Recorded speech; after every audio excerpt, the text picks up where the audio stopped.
खोर्धा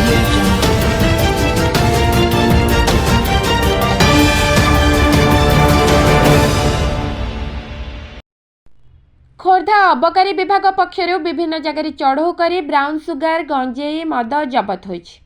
खोर्धा जिला पुलिस और अबकारी विभाग पुलिस पक्षर जिलार विभिन्न जगह चढ़ऊ कर ब्राउन सुगार गंजेई भर्ती गोटे मारुति सुजुकी ओमिनी कार 3टी मोटरसाइकेल समेत 5 अभियुक्त गिरफ सह कोर्ट चालाण होइछन्ति। खोर्धा अबकारी पुलिस पक्षर गुरुजंग मेढाशाला रास्तार चढ़ऊ कर 115 ग्राम ब्राउन सुगार गोटे स्कूटी समेत 2 जन को गिरफ करा जायछि। सेहीपरि 16 नंबर जातीय राजपथ मलीपड़ा ओभरब्रिज उपर चढ़ऊ कर 140 केजी गंजेई भर्ती मारुति ओमिनी कार सहित जन को गिरफ करा जायछि।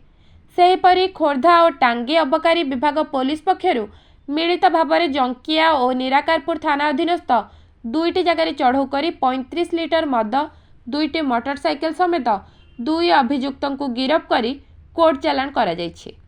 आगामी दिन में अबकारी विभाग पुलिस पक्षर चढ़ऊ को जोरदार करा स्थिर करा जायछि। खोर्धारू ज्ञानरंजन दास का रिपोर्ट सठिक न्यूज ओडिशा।